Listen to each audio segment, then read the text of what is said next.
Hey guys, what's going on? Gadget Gurus episode 51. It's May 2nd, 2011. Yeah, you know, Jet, we got a couple news stories lined up, but we have an awesome gadget to review, and we're going to get to that in a second. But here is our first news story.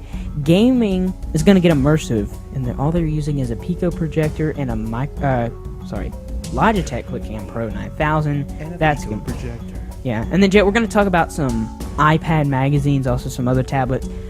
Time Magazine is set to allow all print subscribers to be able to download download it through iTunes, their magazine for free. We're going to talk a little bit about that. And then finally, we're going to talk about how all the supercomputers, sure they can crack the 60 trillionth binary digit of pi squared. But you know what? My desktop computer over there could probably beat them. All this week and more On Gadget Gurus. Oh yeah, and guess what? We're on Mars, boys! I was gonna say something else. Yeah. With new transitions.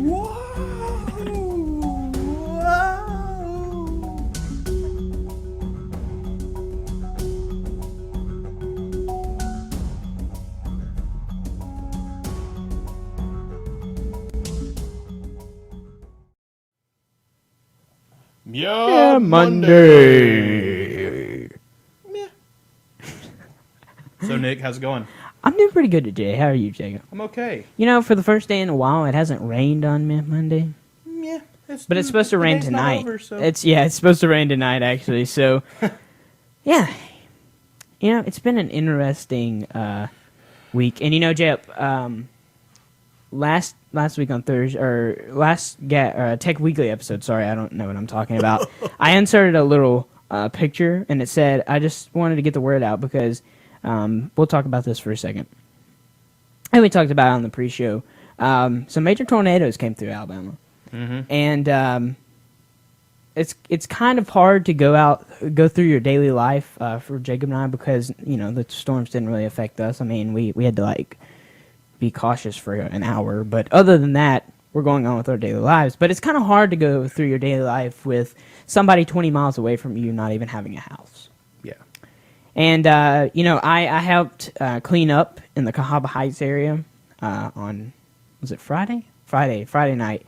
And then also, I'm going to put a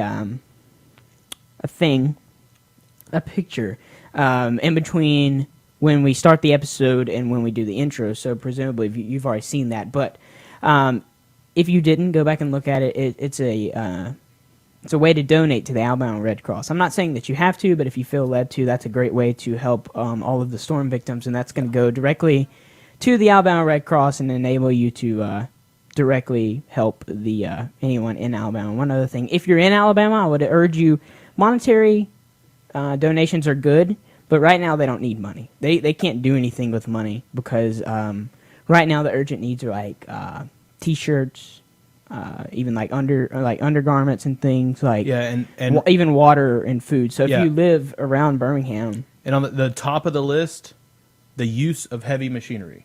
yeah, Because they got to clear all this stuff out of the Yeah. way. And there's you know, they can't start rebuilding until it's all cleared out of the way.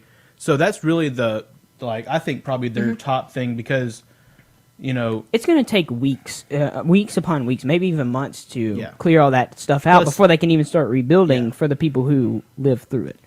yeah, we don't And- need trash on the sides of the road for the rest of Yeah, eternity. that wouldn't work out That'd too suck. well. You know, I mean, you don't have to donate, but I figured, you know, some people who watch our videos, they may be led to donate. So, Yeah. Say a construction CEO that watches our vlogs our podcast every day. yes. Please help. Yeah, anyway, pretty cool. So on that note, it is Newton Figs. it is Monday.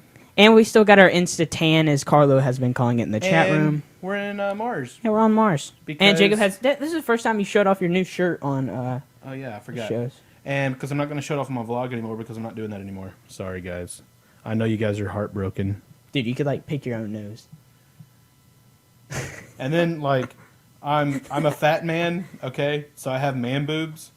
And your dad was like earlier before the show, he's like, yeah, I see the resemblance. I was like, yeah, big cheeks. And he was like, I didn't say it. I didn't say it. It's funny. It's not Actually, funny. Carlo, we didn't bring our own oxygen supply. We brought the whole atmosphere with No, us. I just had a steady supply of Fig Newtons, and now I'm gassing the place like crazy. Okay, that sounds good. So, Jeff, you want to get to your camera? I mean, I know a lot of people have been asking us about it, and hopefully on Thursday for the new show. I love these transitions. I know, me too. For the new show, we're gonna hopefully be able to use this camera for the first show, hopefully without any hitches. Or hikes. Yeah, and we'll review the capture card as well. But Jacob ordered a Blackmagic capture card that's going to allow us to. Essentially, it's pretty simple. You just plug in HDMI and it captures it just like a webcam. Or component video. Yeah, a couple of different things. But we'll talk about that another and time. More. All that and more on. Oh wait, sorry. So this has Sony likes to do these cool. Like they can't just like we were talking earlier. I'm probably going to be getting a Nikon D3100. They can't just have like a D3100, which that's kind of a long name. But what is the model number of this camera? It's like the This is an MC50U. Yeah, something. XHRW CKY 3498. Yeah, no, something like it's that. just XHR. Anyway, it's like it's really Sony's camera. They call it like a prosumer, but it's like the entry level to their pro cameras. Like this is like you don't want to go like full pro. You never go full pro. Yeah. I'm just kidding. That's like GoPro. You know what I'm saying? But yeah, it's really cool because I mean, it's like this. Like I guess you could say standard price for like a halfway decent camera. Yeah. Runs about $14.50 on the internet. Yeah, depending on where you get it. Yeah. Generally about $14.50, and that comes with all their standard warranties and all that junk. But it comes with this really cool shotgun mic, which you can see. This is big, long, awkward looking thing. Oh, And there's Sony's nice. website, yeah. But I was kind of it was interesting to me that it actually came with a shotgun mic because a lot of cameras don't. I mean, like it's those. actually got a hot shoe right here that attaches the mount. So do those G2s that or G1s or whatever y'all use at church? Do they use They have like technically a shotgun mic, but it's like but it's made into the handle, and it's not which really is weird. shotgun. It's weird. It's like just regular gun. It's like pistol mics. I don't know if that's even a thing. Anyway, but yeah. So basically, what you have here. Let's zoomity hoomity. not actually Hirty. Okay, so this is basically it. You get a lens shroud. Oh gosh, sorry. Which can be taken off by unscrewing this little thing in here, and it comes off. You get the shotgun mic. You get, and it actually has ability to input a microphone in there, right there, and you also can plug in some headphones. But it also comes with this massive little battery here. That thing is surprisingly large. Yeah, I'm just saying. and got a little battery release here that makes it pretty easy to take off. So that's your battery. It's a what is it? A 1960 milliamp hour battery. So that's pretty stout for a just a standard camera battery. But one of the cool things that most cameras don't have, it's got GPS caching or logging, whatever you want to call it, built into it. It's got a GPS receiver, so you can actually go in there and figure out where you took your videos. I mean, that's cool and all for like certain they're looking into the future because they know that's where it's going. So right now, you'd have to upload the video directly without formatting it at all, which nobody does. Yeah, and you don't have to. It's pretty cool because you can have that ability one day for geotagging pictures. Now, that's pretty cool, and I've seen that on a lot of different point-and-shoot cameras lately, like the ones that people carry around like in their pockets or whatever. Yeah. And Sony, I think, even has some that do that, but that's pretty cool. Like, I was talking about on Saturday. I don't know why I keep saying Thursday on Tech Weekly about the Flickr Pro account. Flickr does geotagging. You know how it'll show it like it's in the tag of the photo. You know how it carries information. Like they'll bring like a map link over or something. So it'll tell you like where you took it. I mean, that's kind of weird. So if you uploaded this video directly to Flickr, more than likely it'd read the metadata, which would be a GPS latitude, longitude. Yeah. And That's like, all it would be. it's kind of like the and same it would thing, just show the video was filmed right here, basically. which is, you know, It's kind of cool because you don't have to actually say it. I think it's more suitable for like a photo though, but you know, Yeah. whatever, it's still cool. But you can still do it with photos. And also, too, I was listening to Alex Lindsay. He's the president over the Pixel Cores, which is moving into Leo's $1 million studio with him. He said that they use this because they have people who shoot all around the world because it's way, you know, they could never go to London and then San Francisco and then Toronto to all shoot this project. So what they do is they outsource their shooting, but then they all bring it back to San Francisco to edit it. They just like, you know, transfer it online or whatever. And they actually use that because the higher end Sony cameras that they use actually will track it down like to the street.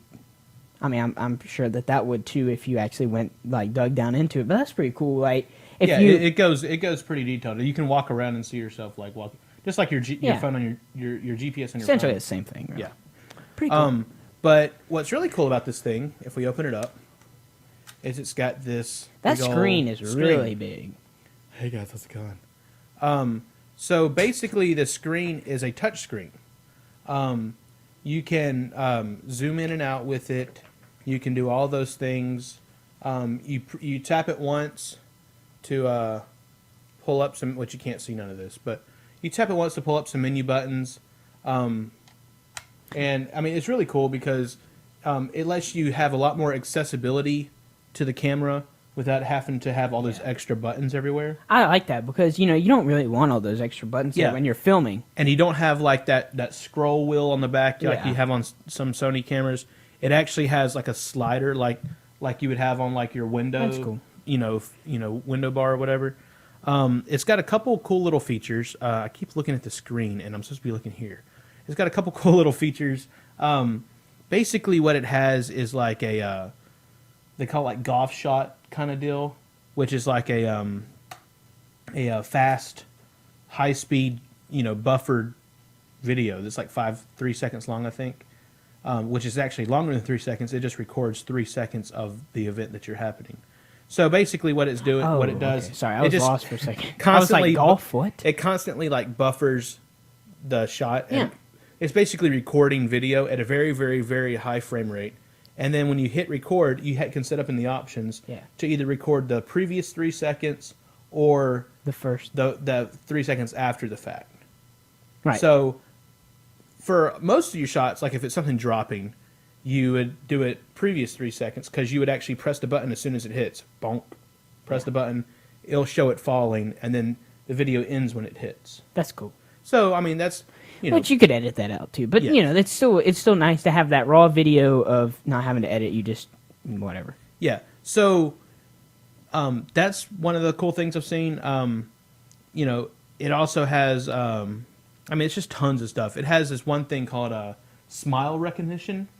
Smile recognition. Yes. Not just like face recognition. Yes. Smile. It has face recognition where it will put a white box over someone's face when it sees it. Automatically try to focus to that face so it can sense, you know, faces and stuff. Yeah.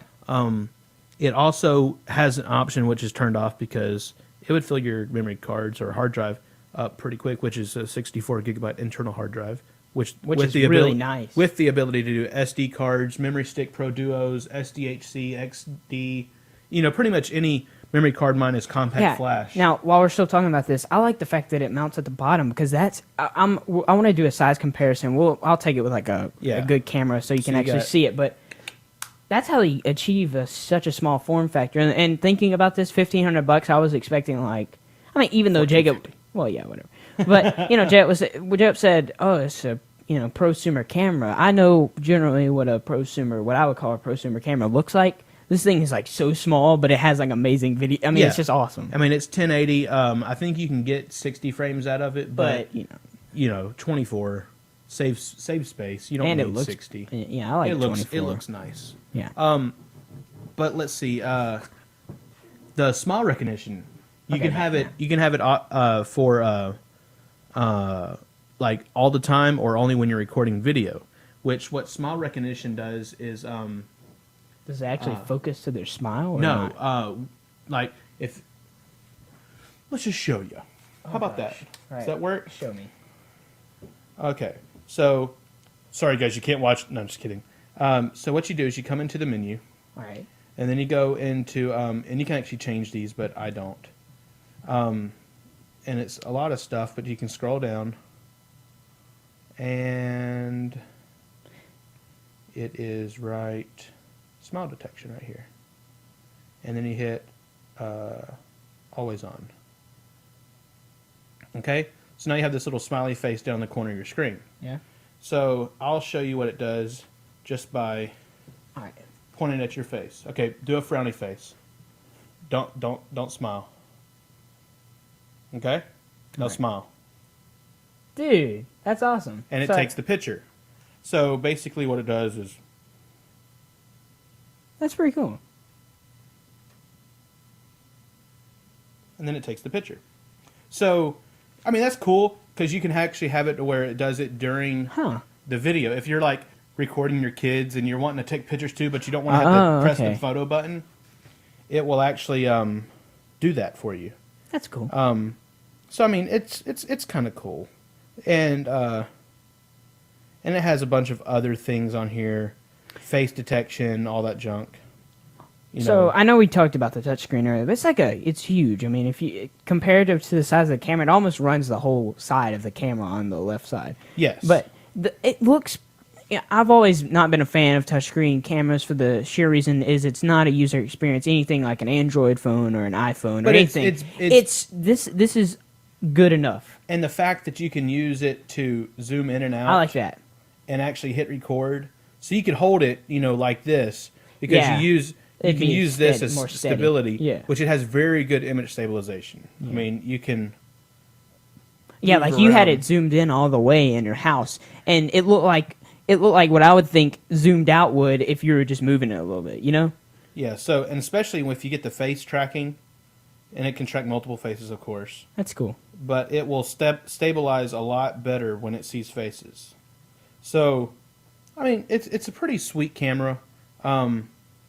It also has the Sony night shot, so, you can do all that, which you can get in trouble with this. I'll tell you about that later, Nick.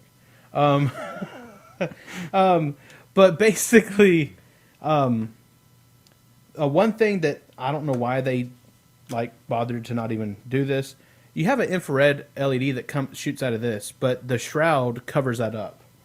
So that's kind of like bad design on them. But But it's yeah, like- you want the shroud on there. I mean, it just Yeah, looks kind of it- it looks kind of gay without the shroud yeah. on there. Honestly, I mean, just to show you, it balances the camera out. Plus, it also actually serves a purpose and protects it from like lens flares and junk. And unless plus you're it- into that kind of thing. yeah. So I mean, yeah, that definitely looks like if you walked up to somebody with that, they're like, "Get that stupid mic out of my face, you junker." And plus, I've noticed that even though it's not like a DSLR lens, but still, I think the lens shroud. I mean, you're not gonna want to like throw it up against the wall, but if you're walking around like a trade show or something, somebody hits it, it's a lot better for them to hit the lens shroud instead of the direct lens. Which and- more than likely they'd probably hit the mic first, but yeah, but still, and the mic's actually on like a little shock mount. yeah. So that way, So if you hit something, it actually does move a little, and it's actually isolated from the body of the camera. So which is really nice. you tap in this, you won't hear it in the mic. Yeah. Because and you don't get any autofocusing. this actually got this little rubber thing that separates it. Yeah. So let's talk about the shotgun mic because I've always said audio, no matter how good the video could be 4K, but if your audio sucks, nobody's gonna watch it. Yeah. You did a test with this thing, and it's up on your JacobRoberts.me if it's up right now. Yeah. But It's in one of my vlogs. yeah, I think I don't know when it was. It was like a week when or I two was doing ago. my vlogs. It was a week or two ago, maybe. Yeah, maybe it was a week ago. I don't know. I'll find it and put it in the show Yeah. notes. But this thing is so like Jay was standing behind the camera. You could barely. It sounded like he was whispering Well, almost. basically, what you were hearing, you weren't hearing And you, me talking to the camera. You were hearing it off the it walls. echo off the walls. right. Which So which if makes you're it, out, if you're yeah. out in a field, Yeah. you more than likely probably wouldn't hear yourself. It cancels out that much because that's what a shotgun mic does. It's like picture it like a little pin light right here. Only the part that hits Yeah. like a spotlight. Only the part that hits the spotlight is really heard, and it's kind of broader than that. It's more like a floodlight. Yeah. But the light don't shine on you, so you won't be heard. Kind of deal. Yeah, but I mean, honestly, with something that I know was a 1450 or however much camera, but still, shotgun mic that comes with the camera. Oh yeah, It's this isn't an amazing. accessory that I bought. This came with the camera. And yeah, but I'm saying the audio quality rivals what I've heard from a Rode shotgun mic, which is what a lot of people use on YouTube. And it actually still uses these for the 5.1 recording. That's cool. So it's still got stereo mics, Yeah. even if you don't have this. And just so you guys can get an idea of what this shotgun mic looks like, It looks really weird. You might be wondering what that is. It actually is. It actually has two sides, Right. and then the middle. This is really where it mainly picks up. And then these, what they basically do is just pick out, like, coming out like that. So, you got this little guy for the windscreen. You're gonna want to keep the windscreen on there, but Plus, it looks a lot better with it. yeah. But, I mean, it works really well. So does this connect? Like this is a built-in. You can't like unconnect. Can you unconnect that from the? Yes. Oh, so is it XLR or It's- something? No, I mean the cable. No, it's Okay. just. It's just. So in are there. they have this going into the mic in, right? Yes, the mic. Okay. in. So it does have a mic in, which is nice for if you wanted to do. Let's just say the shotgun mic wasn't optimal for what we were doing or something. We could get like a Beach Tech or something, Oh, yeah. and you could do like whatever you want. Which you kind of expect that with a prosumer camera, but it's still cool. Like, And it's really cool because this will actually come off completely. This whole mount, because this is a hot shoe that it's actually attached to. and you could put in like a I don't know, like a you could put in LED, a light. yeah, or You could put something. a light in. You could put, whatever you want. So what is this one? What does this do? Is that manual focusing? This right here, it will allow you to do the manual focus. Okay. But it's Which- not. It's not actual. It's not actual focusing. It's depth of field. It's like it's the it's the F in the Okay, I lens, gotcha. basically. Yeah. It's focusing, but it's different because you can go from infinity, like on a regular when you go manual focusing on a camera. Right. Okay, you can't really go in the sense like directly pick infinity. You know what I'm saying? Like basically one far all the way down is infinity. The other way up is like, a short Right here, depth of field. And you're like you can stick your nose up in it like this and still see yourself. Yeah. It's got very good macro recording. And honestly, I think video on like a DSLR, we see a lot of that, and that's one of the reasons I'm getting a D3100 is because it does 1080p and better video recording. Anyway, a lot of people on YouTube shoot with a DSLR, and and a lot of people with manual focus. It makes for I know things being out of focus is not optimal, especially when you have a camera like this. But it makes a And if you're also trying to achieve a certain focus, Right. By default it's going to do infinite focus. It's not going to. Right. I mean, if you get really close to the camera, yes, it won't do infinite focus because it just can't handle that. But it can really and truly focus very close. Yes, that's the cool thing, and it's quick too. Yeah. If you use autofocusing, It you goes can't very even you fast. can't even hardly tell it. I mean, honestly. The other thing which we will be utilizing on the show once we get the capture card is, which let's see if we can do it here, is this little, which you can't really tell at all. That's why we're getting this camera, because now you would be able to see all this. This is a little door you can open up, Yeah, this is and it's also got cool, a full-size HDMI plug which is nice. as well as a USB plug. Which USB is only for data transfer, Yeah. but still. And basically, what it will do is you just plug up HDMI into it and put it on your TV, and you can watch it, or like we'll be doing, capture it.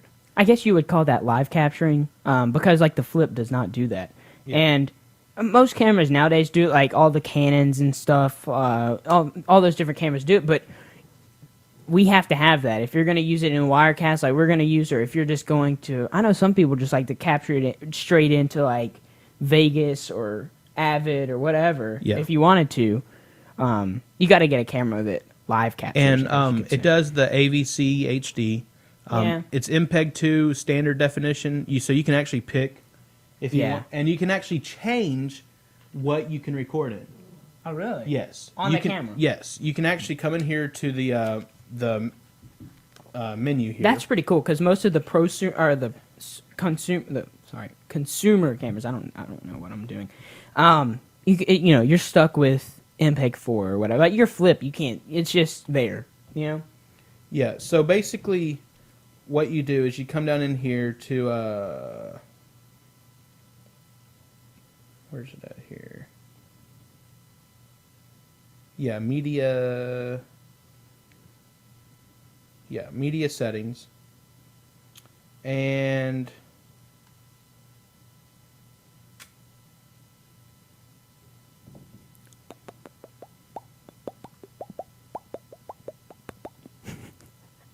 let's see. Now, one of the issues that a lot of people have with AVC HD is it used to, Carlo, correct me if I'm wrong, but didn't it used to be like Apple didn't fully support it? And like you can pick up drivers and things, but it's like it's a weird codec kind of. But now I think there's better support, like Linux, like Ubuntu, some of the major distros. It's perfectly supported now, and I know you can get like different players. Like anyway, I don't know. I think that was one of the issues that I remember with it. So MPEG 2, that's Yeah, I was trying to find where it was because it was. I found it earlier, and it was pretty sweet because you were able to just change what it. Yeah, I mean, this is one of those cameras that you have like total control over whatever you want to do. Like you could run it full auto, like you could with the DSLR, which is cool. But I mean, I'm watching Jacob look through the settings here. There's just so many, like, he's just scrolling and scrolling and scrolling. There's, like, so many different options that you can switch and stuff, so that's pretty cool. Now, let me ask you one thing. You may not know if you can do this, but I know, like, the Canon DSLRs, they have, like, automatic gain control, and then you can also switch it to manual. I'm guessing that it does do some kind of, like, you can change the audio recording, like, Oh, whatever. yes, the audio. You can change the level of the audio that That's what I was records. looking for. It's not as like straightforward as just like going in there and doing whatever. Well, as long as it's in there. And Yeah. most of the time, you can always come back in post and fix it if you have to. See, audio record set, mic ref level, normal or low. So I mean, But and then you can do built-in mic zoom. So when you unplug this mic, what you can tell it to do is when you zoom in, the mic gets more sensitive. So the Okay. farther you zoom in, the more it will pick up. that's cool. That's a good feature, So- actually. Yeah. And, one of the interesting things with this is, I mean, it's just so high quality. Like, we could, from now on, like, our close-up shot, like, if you guys didn't know, we use one camera. Like, that's how you can zoom into me, zoom into Jacob so quickly. We only use one camera.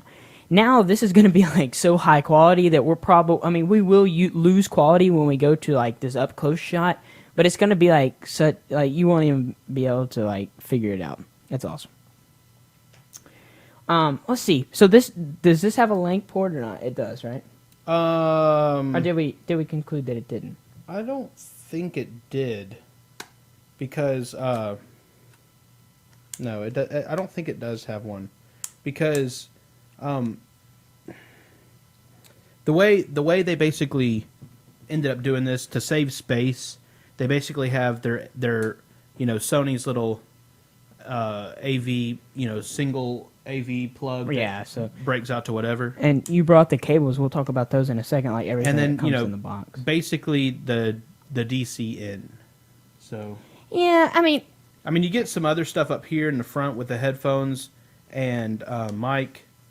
oh, so it has a headphone that you can monitor too? Yes. That's cool. I like that. But, and then, of course, you got the HDMI and USB. But pretty much that's really all you're, like, dealing with on inputs. But still, that's good enough. Yeah. So, I mean, and like we said, it comes with some Yeah, so some there's your sync adapters. cable. So it comes with the little USB cable, so which is nice of them. I just use one that I already have plugged in because this is standard USB cable. Yeah, like you've been recording on the hard drive, which is fine. But if you use I know a lot of people like to use like SD cards or whatever because you can just pop them out and pop another one Yeah, in. I always tend to use the camera's port because then it sees it as the camera. Okay, I got you. And sometimes if you stick the SD card in, it might reformat the SD card, and And the then camera it doesn't messes like it, it, yeah. and then it erases everything. I got you. You also have a component out with left and right RCA. That's cool if you don't have HDMI enabled TV, which most people do nowadays. But Yeah. if you don't, you can use this. And this is using their standard little, kind of a weird looking connector there. Yeah. But the way that connector works is it just has every pin in it, and then the cable's selected Oh, from okay. pins. That's cool though. You also have composite with left and right audio, so lets you bring out standard definition. Yeah. It also comes with I like having a remote because if you're filming by yourself, let's just say that you're filming like something that you just wanted to talk to the camera. or right here. Yeah, that would be cool. If you want it to recompose your shot for whatever reason or something. Oh, that is cool. So we could just simply zoom in from here and not have to worry about anything in Wirecast if you wanted to. Yeah, But that's more of, not Yeah. what we're doing. Just like if you're sitting at home. you could sit here and compose your shot without having to be there Yeah. or whatever. So and it also has a which I don't What is really that? know why they would have this, but it's a USB to regular USB adapter thing. So I don't know why you would want that. That is weird. I mean, I guess it's cool they include that, but So but yeah, and of course their standard little wall. does it have what do you Charger do? thing. Slide it in or something? Huh? You Oh, yeah, slide the yeah. battery in? No, you charge the battery through this. Oh, you just keep plug it up the plugged in camera. and just Okay. charge. That's cool. If you get an extra battery, more than likely it'll come with a charger, or you can get it with the charger. So Okay. Cool. All right. So, what would you? I think, especially for something like this, because I know a lot of people on YouTube will want to see this and stuff. What would you give this out of 10? Considering price, considering that it is considered a prosumer camera. well, I mean, I would probably give it maybe like a 9 out of 10, and the only reason why I say that is just because just paying this much for a camera and it not having that link port, I can see, yeah, I know what you're talking I mean, about. but- that's part of a prosumer camera. The Yeah. Canon GL 1s and 2s have them and stuff like that. So it's like, it is a Sony port. So Yeah, it's you'd kind of like, think, why don't they yeah. have that in all their cameras? But, the fact that I can go out there and get a $400 camera and have it in there. That is weird. So that kind of struck me as kind of weird. But, I mean, overall, I mean, it's kind of cool. I like it. It works pretty well. I haven't made too many videos with it just because I've still been getting used to it. But Yeah, I mean, the cool thing is you guys will be able to see it in action whenever we get it working. Yeah. And you'll be able to judge for yourself. But overall, great camera. good stuff. All right, Jeff, so we had a couple news stories today, and I pulled them all from today's news, which is kind of odd. Most of the time I keep track, but there's some really cool ones. to the web. So this is from Gadget, and this is yeah, what's up, Smoothie? This is entitled "Gaming Gets Immersive," thanks to the union of a Pico projector and an eye tracking camera, which is essentially a webcam. Let's watch this video. I thought it was pretty cool. It's only 50 seconds, but we'll watch it anyway. Go.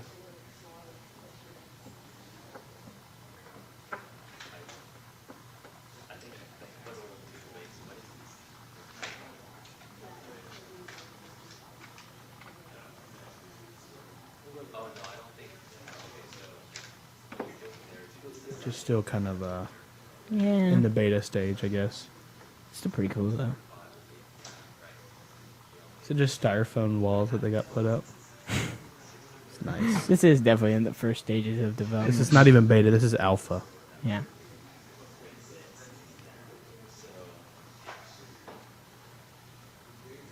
But I mean, I think that's kind of cool. Yeah, so he's sitting there with a netbook, and he's got a Logitech, like the camera we had that for some reason didn't seem to work or something. But anyway, it's tracking his eyes, and what it's doing is it's literally like when he looks over there, the picture goes over there, right?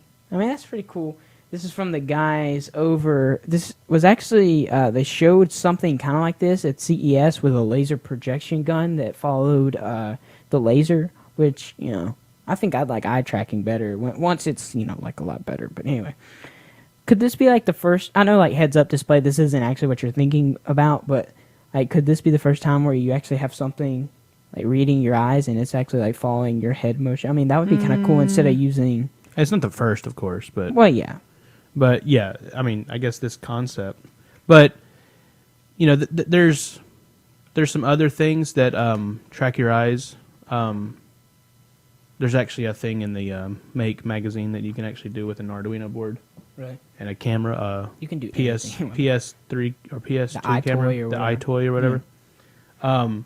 But yeah, it's pretty cool technology. It's actually I mean, that's what's cool about this technology is that the hardware's always been there. It's the software is what's come along. The webcam's just a webcam. It's not the webcam isn't tracking your eye. I mean that's it's not a $100 webcam. eye tracking webcam. It's not designed to do that. It's just a standard webcam that's just looking at your eyes. And typically, what they do is they'll shine a infrared light from the camera that you won't see, but reflects off your retina, and that gives two bright, very bright lights. That's cool. Which I'm surprised that Johnny, what's his face, Johnny Chan or Ching or whatever his name is.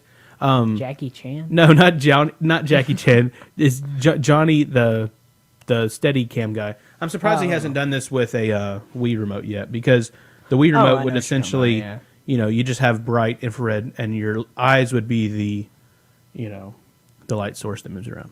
Still cool though. Yeah. Now, I mentioned this in the because we do record hint hint the intro before, so. But I did we did talk about this. So Time Magazine, we talked about this before, how digital magazines on like tablet devices are still not there, because if you already have the print version, you still have to buy the digital version, which is completely stupid. And they're trying to charge the same price or more for the digital version, which costs inherently less They already for them to publish. This is what I don't like. Hold on, let's go back. What I don't really like is the fact that they're doing this. Okay, let me put it out here for you guys. Okay, when people are designing a magazine, they use software. Yes. Okay. Very Basically, expensive software, probably. it depends. You'd be surprised. Really? So basically what they end up doing is they have this in a digital format already. It goes to the Publishing? printing company, publishing company in the digital file. Nothing real fancy, whatever.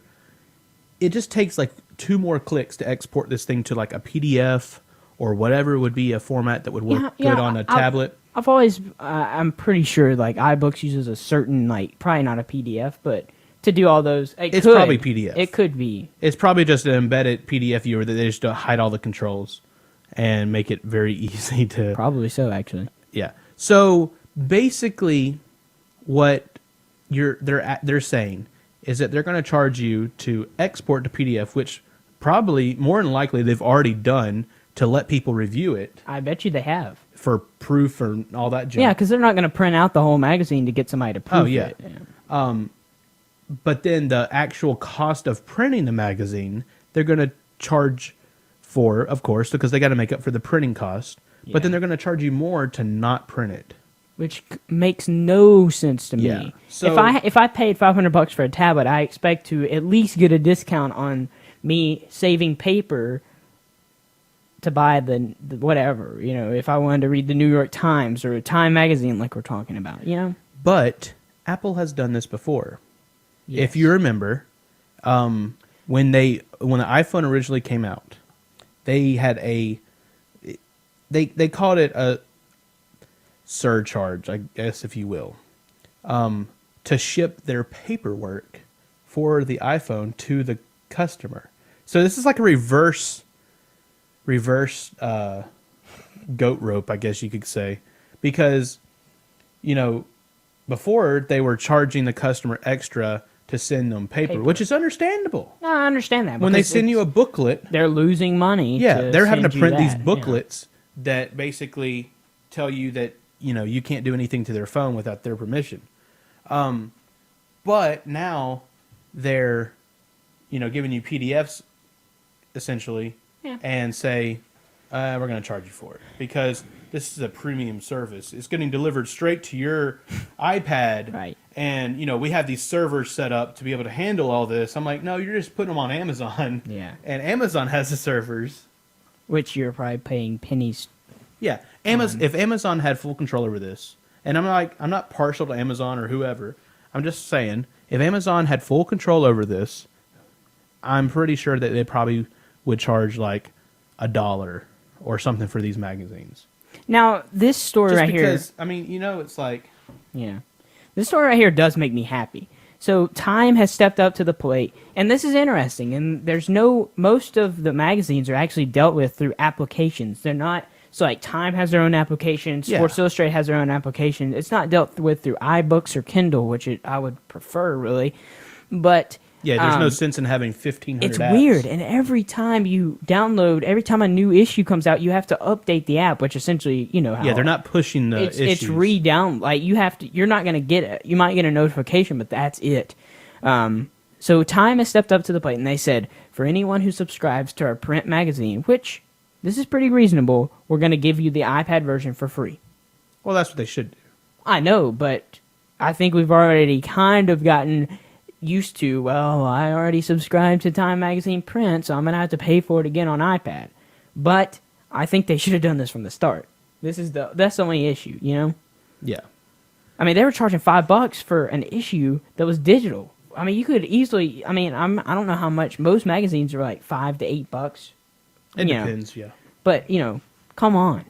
I want cheaper because it takes you less money to produce it. Yes.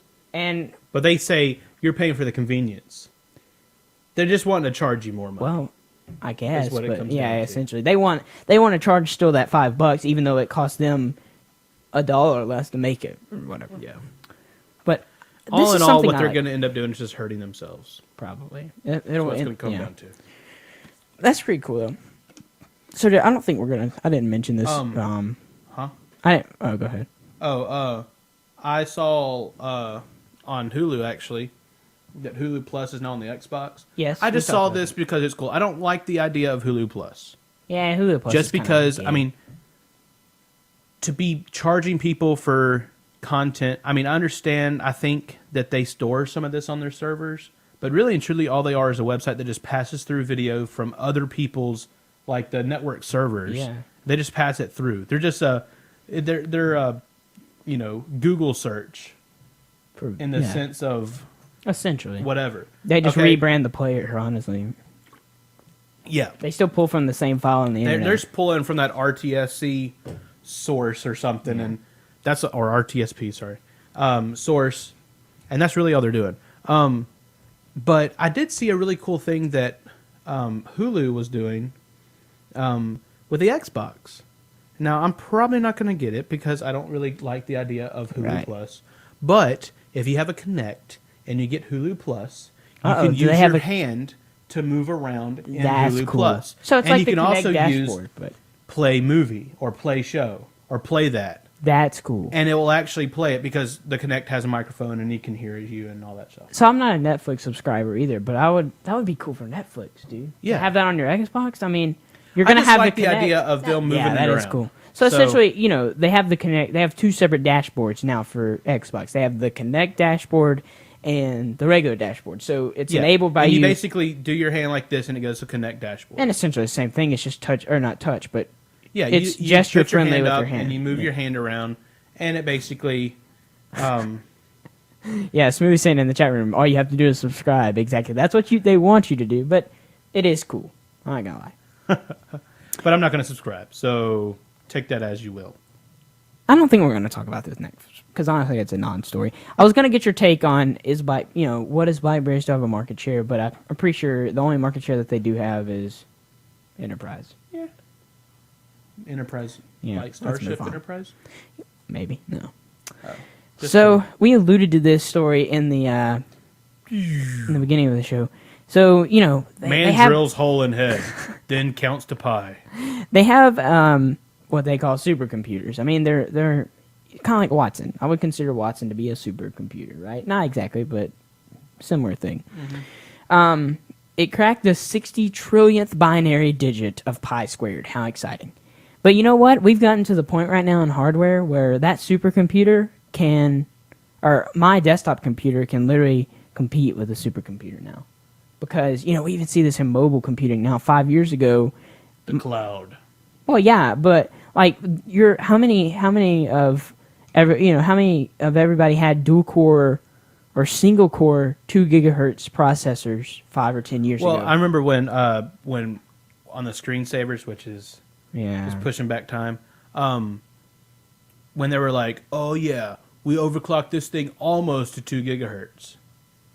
Yeah, and that was like their ultimate gaming machine. But they were using a copper tube that was soldered onto like nitrous or something. Onto the not nitrous. What's it called? The processor, and liquid nitrogen was filled nitrogen. when they're like, look at this thing, man, 2 gigahertz. And just think, like in about 3 or 4 months, almost every Android smartphone that comes out is going to be 2 gigahertz. That's ridiculous, and have tons more. I like if you ever get bored, go on YouTube and search for the ultimate. I think it was the Screensaver's Ultimate PC. Yeah, they did this every year. Hilarious because the last one they did, they were like, we went crazy. Yoshi went crazy. Didn't it have like half a gig of RAM or something? He put so much stuff in here, it's ridiculous. It's just ridiculous. And they were like, it's got 1.5 gigahertz processor. It's got 512 megabytes. Yes, I said megabytes of RAM. I was like, oh my gosh, please. But I mean, 5 or 10 years ago when you were watching that, you're probably like, oh my gosh, that would be so awesome. Oh man, if I had that, I could play solitaire so much faster.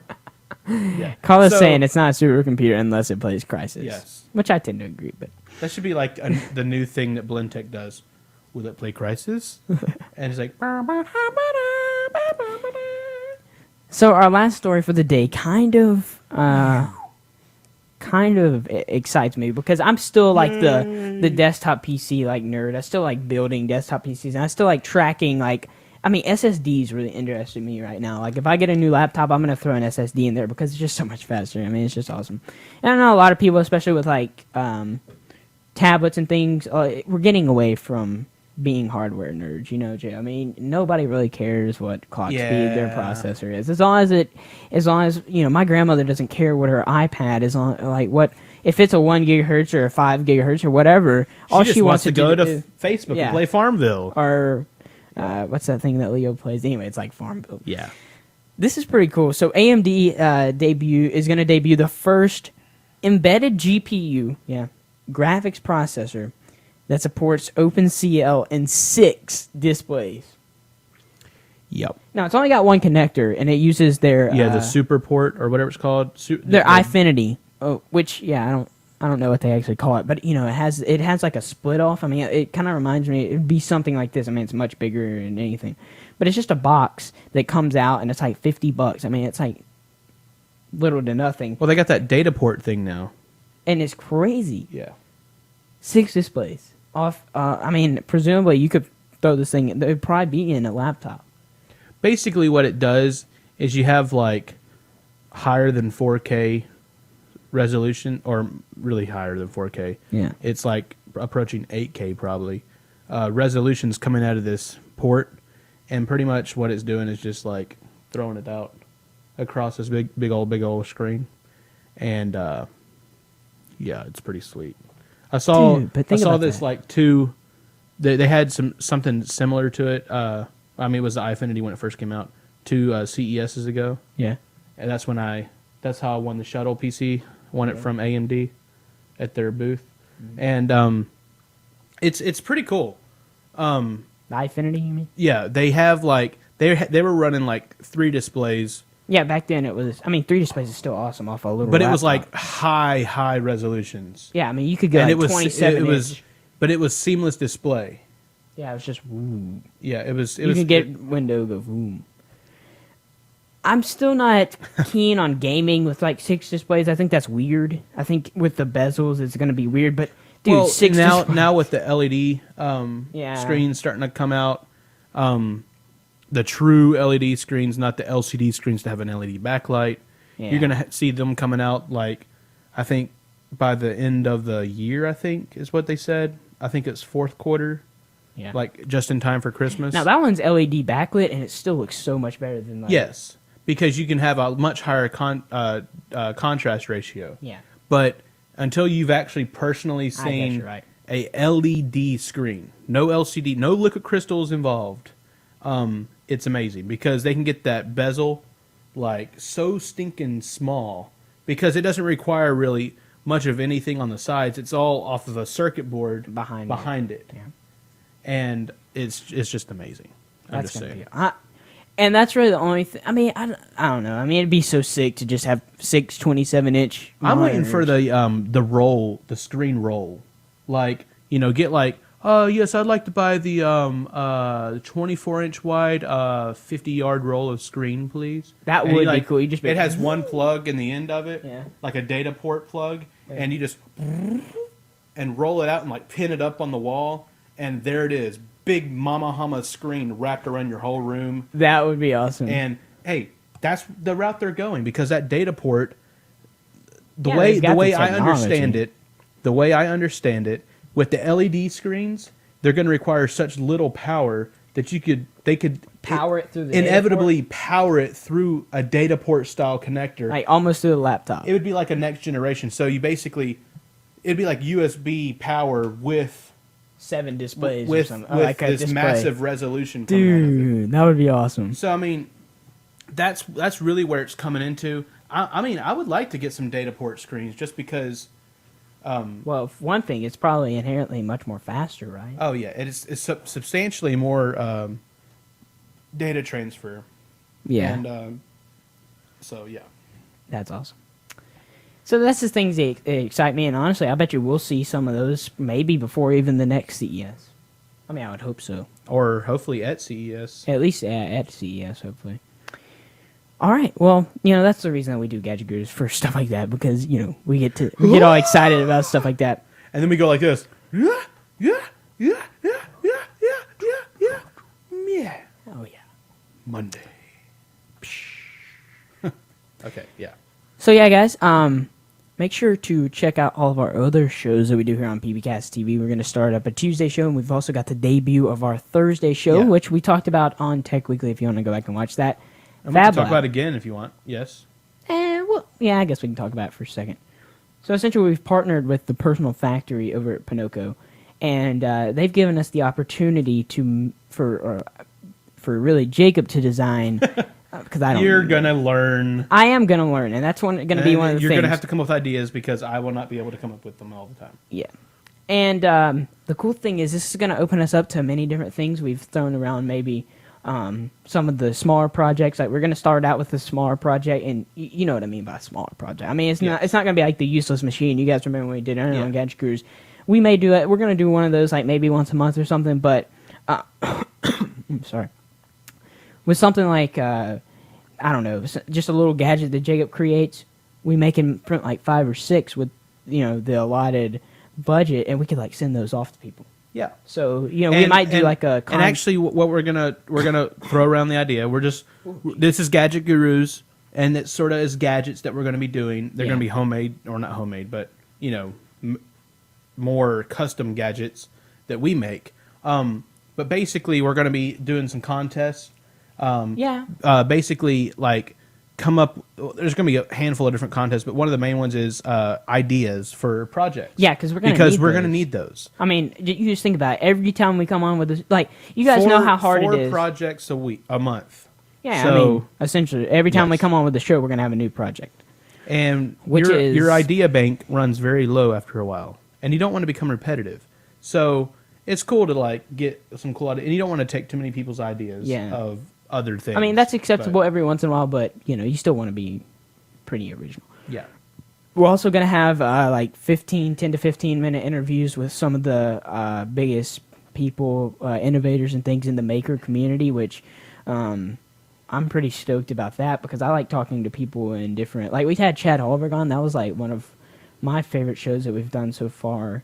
And I think having other people on the show, like interview, like, you know, I don't know. It's just fun for like people just to express themselves, not having to worry about talking about the latest tech news or anything, just to have them talk about, hey, what's your story and what do you like to do or something like that. Yeah.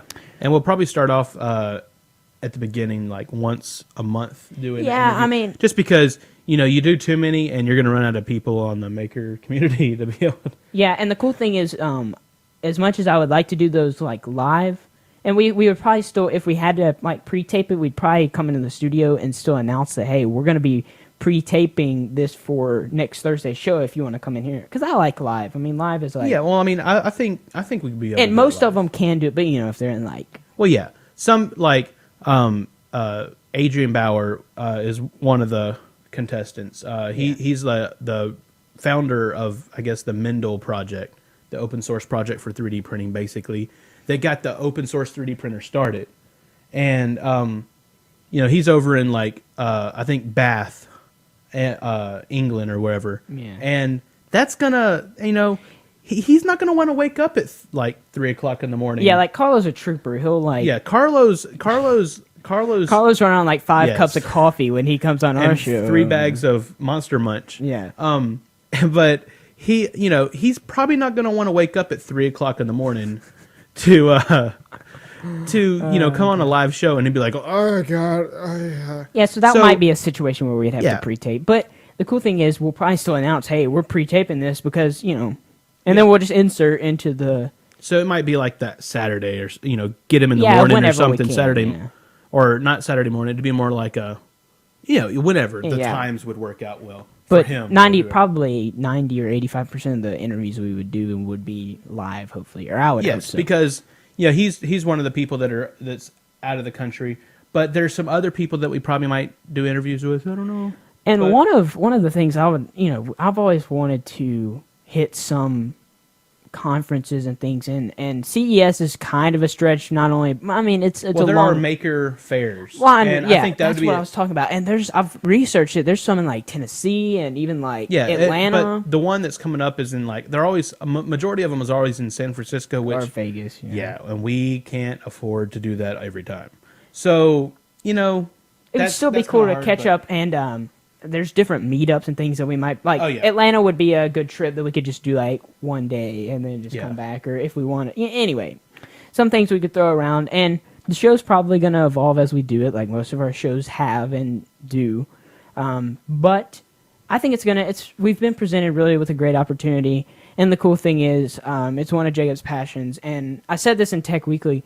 Most of the time we co-host a show, like Jacob gives a lot of input, I give a lot of input. Jacob is essentially going to be teaching me and teaching you guys, which is going to make an interesting show because I'm going to be sitting here and Jeb's going to be like, yeah, well, you just use the, anyway, I don't know.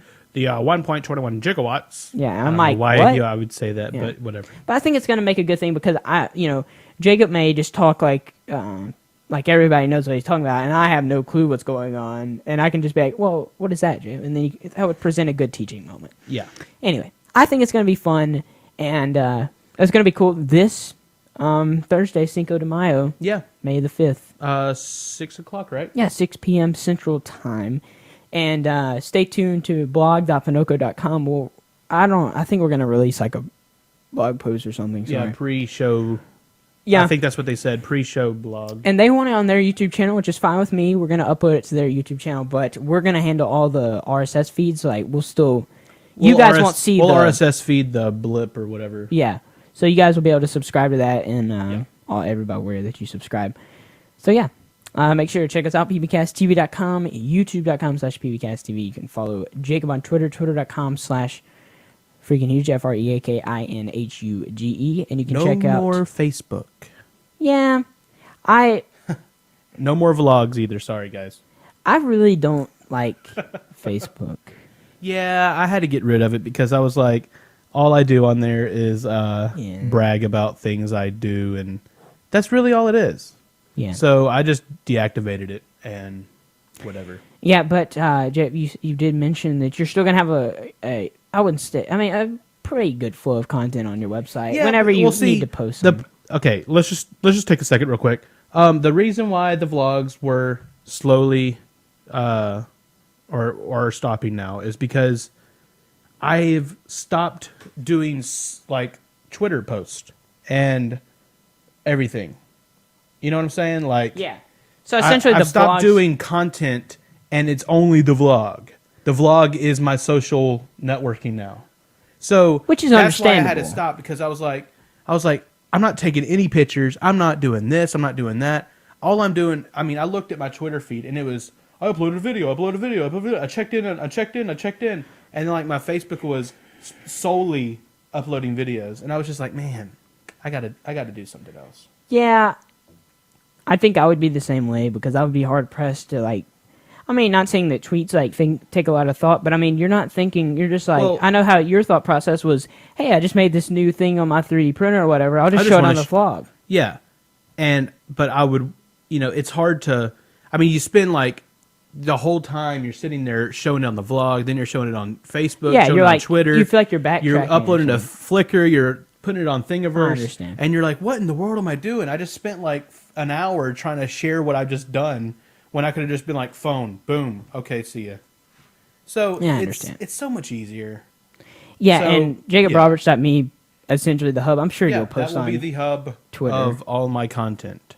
Which is cool, and I think that's the value of a website because, if you wanted to make like a vlog-style video or whatever, if you wanted to, I don't know, upload a picture, you could always do that straight from your... I'm making Nick lose his train of thought because I'm doing stuff while he's talking.